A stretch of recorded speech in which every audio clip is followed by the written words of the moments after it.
এগৰাকী স্থিতপজ্ঞ ক্ৰীড়াপ্ৰেমী অসমৰ জাতীয় জীৱনত ক্ৰীড়াক জীপাল কৰি তোলাৰ প্ৰয়াসেৰে সংগঠিতভাৱে আগবাঢ়ি অহা এক দুৰ্বাৰ হেঁপাহৰ নাম বলেন্দ্ৰ মোহন চক্ৰৱৰ্তী।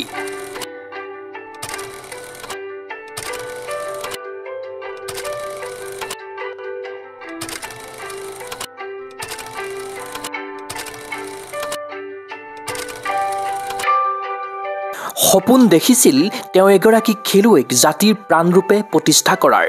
তাৰেই আখৰা চলিছিল আজিৰ পৰা ৪৫ বছৰৰ পূৰ্বতে।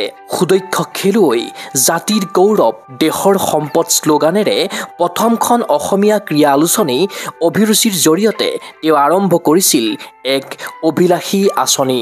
সংগ দিছিল অসমৰ বিভিন্ন প্ৰান্তৰ আন কেইবাগৰাকীও ক্ৰীড়া সাংবাদিক ক্ৰীড়াপ্ৰেমী ব্যক্তিয়ে। ২৮ বছৰীয়া সফল ডেকা সেইগৰাকী ক্ৰীড়াপ্ৰাণ ব্যক্তি আজি ৭২ বছৰীয়া হ'ল। তেওঁ আৰম্ভ কৰা অভিৰুচি ক্ৰীড়া আলোচনীয়ে ৰূপ পালে এক অভিনৱ ক্ৰীড়া আন্দোলনৰ। কিদৰে গঢ় দিয়া হ'ল বলেন্দ্ৰ মোহন চক্ৰৱৰ্তীৰ সেই পৰিকল্পনাক চাওঁ আহক আমাৰ এক প্ৰতিবেদন।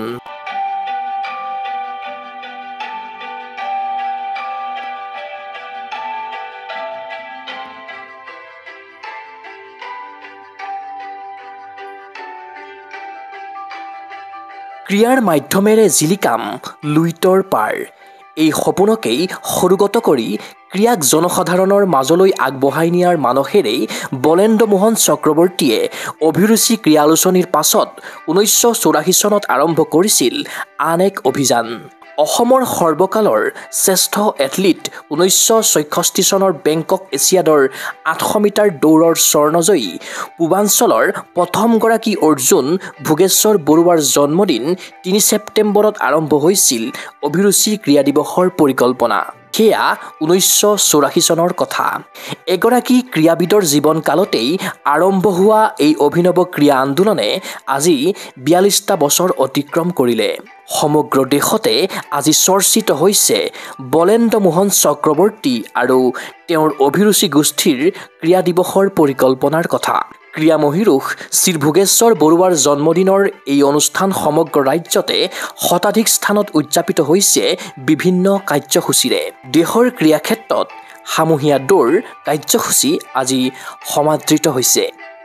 ব্যক্তিয়ে এই ৪২ বছৰ এই অনুষ্ঠানটো ধৰি আছিল। এটা ৪২ বছৰ এইটো অনুষ্ঠান ধৰি থকা কাৰণ ময়ো অসমৰ ছেক্ৰেটাৰী আছিলোঁ, ময়ো মাৰাথন ৰেচ পাতিছিলোঁ, কিন্তু এনেকুৱা ধৰি থকাটো ইমান সম্ভৱ নহয়।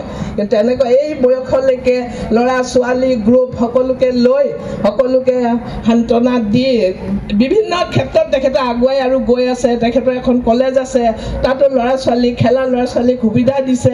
সেইকাৰণে মই সেইজন ব্যক্তিক আজি এই অনুষ্ঠানত সকলোৰে আগত মই বলেন্দ্ৰ এখন অভিৰুচি ক্ৰীড়া দিৱসৰ সামূহীয়া দৌৰৰ কাৰ্যসূচীত অংশ লৈ অভিভূত হৈ পৰিছে মিলখা সিং, প্ৰবীণ কুমাৰ, প্ৰেমচান্দ দুগ্ৰা, কপিল দেৱ, অজিত ৱাডেকাৰ, কিৰণ বেদী, অশ্বিনী নাচাপ্পাৰ দৰে প্ৰখ্যাত খেলুৱৈসকল।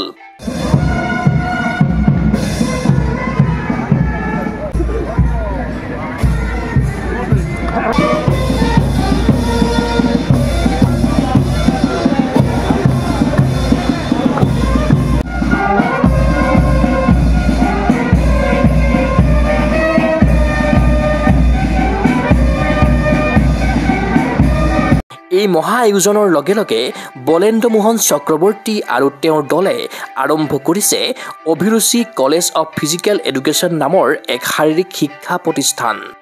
অসমৰ নৱপ্ৰজন্মৰ ক্ৰীড়াবিদসকলক শাৰীৰিক শিক্ষাৰ জ্ঞান দিবলৈ ২০০৮ চনত আৰম্ভ হৈছে এই প্ৰতিষ্ঠানটো। আজিও এগৰাকী যুৱকৰ দৰে কৰ্মক্ষেত্ৰত সক্ৰিয় বলেন্দ্ৰ মোহন চক্ৰৱৰ্তীৰ দৃষ্টিত আছে বহু পৰিকল্পনা। অসমত এখন সম্পূৰ্ণ ক্ৰীড়া প্ৰকল্প, এখন এথলেটিক্স একাডেমীৰ আশা মনতে পুহি ৰাখিছে অক্লান্ত ক্ৰীড়াপ্ৰেমী সংগঠকগৰাকীয়ে। আমি বিচাৰোঁ বলেন্দ্ৰ মোহন চক্ৰৱৰ্তীৰ এই জীৱনজোৰা সাধনাই অসম চৰকাৰৰ পৰা লাভ কৰক স্বীকৃতি। চক্ৰৱৰ্তী আৰু তেওঁৰ দলে লাভ কৰা সামাজিক স্বীকৃতিয়ে আজি পাওক পূৰ্ণতা। সমগ্ৰ অসমবাসীৰ শুভেচ্ছা আশীৰ্বাদ আছে অভিৰুচি গোষ্ঠীৰ এই মুৰব্বীগৰাকীৰ লগতে তেওঁৰ সহযোগীসকললৈ। জয়তু বলেন্দ্ৰ মোহন চক্ৰৱৰ্তী, জয়তু অভিৰুচি গোষ্ঠী।